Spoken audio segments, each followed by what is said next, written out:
Disney 2023 is a story I do not need to explain to you. Movie after movie was disappointment after disappointment, and Wish was no exception to that lineup. Wish was supposed to be the big 100th anniversary movie and the big animated movie of the year. However, most people were quite disappointed with the way Wish turned out. Most of the complaints about Wish were saying that it was kind of just a generic fairy tale story, that a lot of people just said was kind of generic and bland. Everything about it was bland, to the characters, to the music. Now, sometimes it's really hard not to follow the crowd. Like, everyone hates Wish, oh, then I will too. But I went into this movie trying to look past all of the complaints, and maybe I'd actually enjoy the movie, and maybe it wasn't as bad and forgettable as everybody said it was. Unfortunately, yes, some of these complaints about the movie being generic were true. However, there's quite a few things I really did enjoy about Wish too. Hi, I'm CureInvdaerZcat, and I like ranting about whatever I'm into at the moment.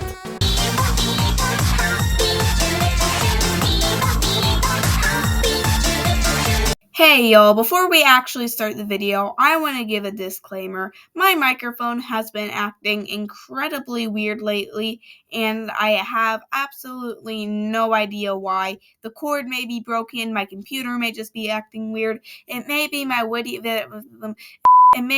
video editing software, I don't know. But if the audio is kind of bouncing back and forth, or if it just doesn't sound as good as it usually does, I am very sorry for that.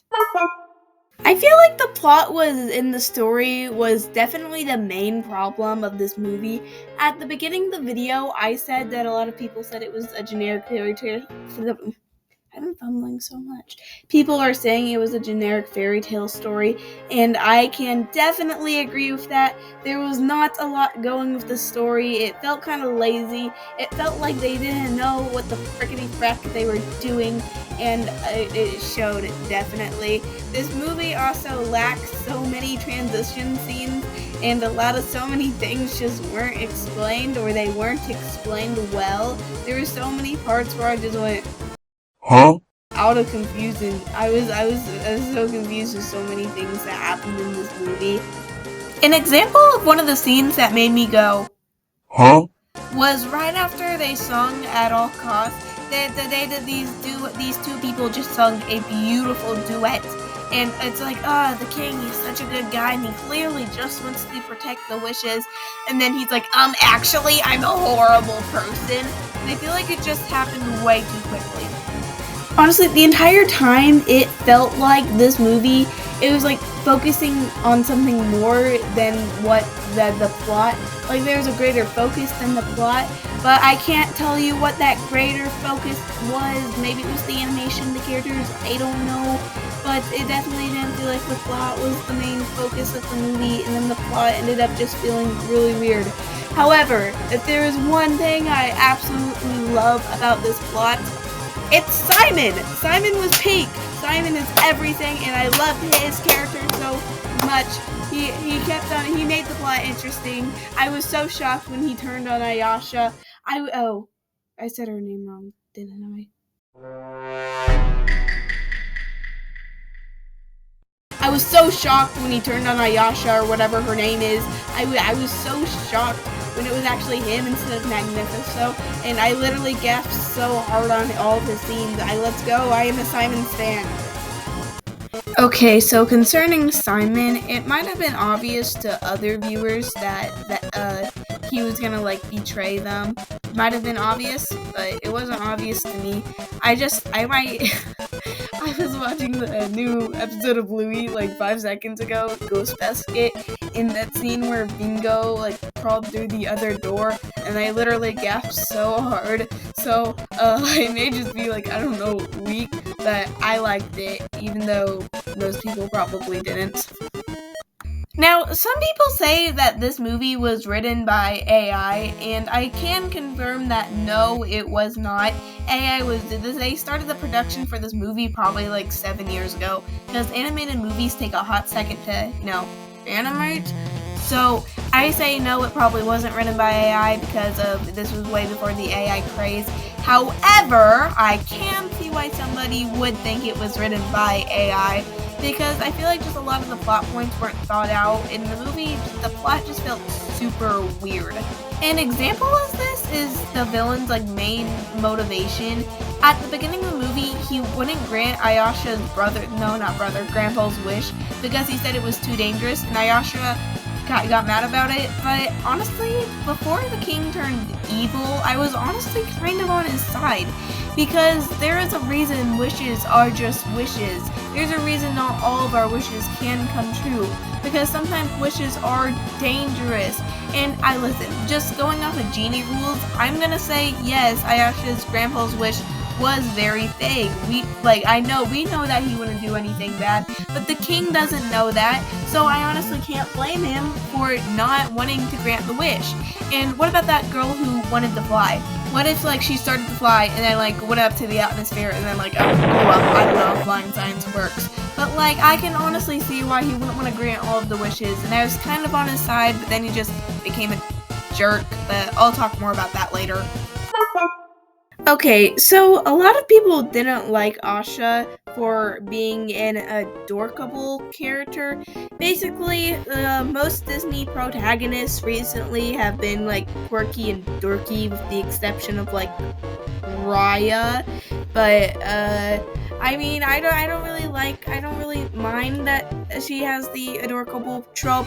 It's not like she's the exact same as Anna or Mirabelle, and I'm a quirky girl who likes quirky characters, so I really don't mind. She isn't the most memorable, but I don't think she should be super hated. Okay, so I honestly ended up liking the goat guy a lot more than I thought I would. I don't know what it was about the goat that I thought would be not good. I think I didn't like his voice. I don't know, something about his voice was just super weird to me, but I actually ended up liking the goat guy a lot more than I thought I would. He was a lot more of a funny character than I thought he would be, so I enjoyed Goat Boy. I have a thing for goats, I guess. Okay, listen. I know the star character has one purpose and one purpose only for existing. That thing is merchandise. I know, his only reason for existing is to get little kids to look at him and go, that thing's cute, give it to me. But oh my god, he was actually adorable. I actually think the star character was actually super great. I know I said Simon was my favorite, but I was kidding. I love the star. I love the star character so much. Look at him go, guys. He's actually adorable. And yeah, as people have heard around online, the soundtrack, it wasn't necessarily bad, it was kind of bland. Now, I think the reason the soundtrack is getting so much criticism is that it's not written by Lin-Manuel Miranda. I said it right! I can never say his name. I always go Lin-Manuel Banana Shrine or something like that. Yeah, I said his name right. Alright. So, I think if this movie came out before Encanto or Moana, we would probably praise the soundtrack. It'd probably be a lot better.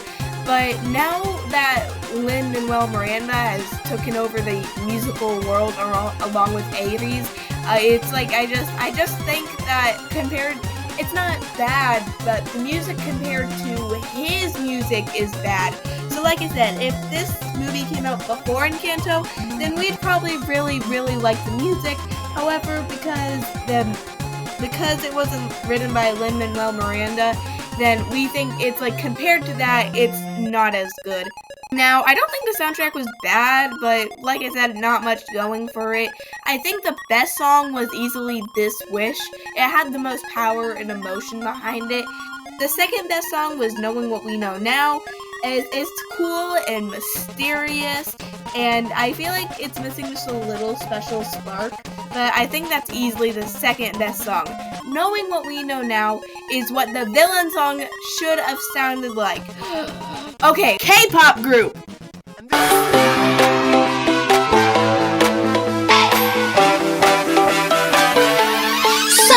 Me like it.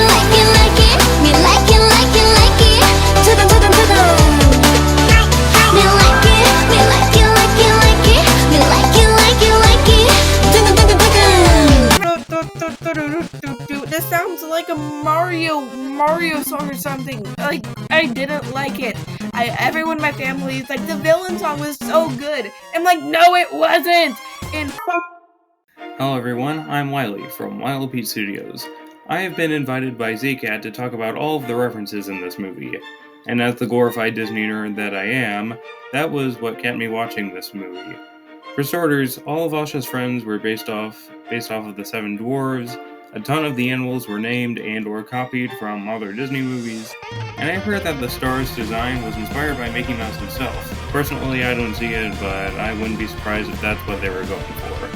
I'm aware that a lot of people feel like Wish is just a bunch of callbacks to other Disney movies and nothing else, but my response to that is, dude, I think that was the point. Wish is supposed to be a celebration of Disney's 100 years of entertainment, and I respect the crap out of this movie for doing so.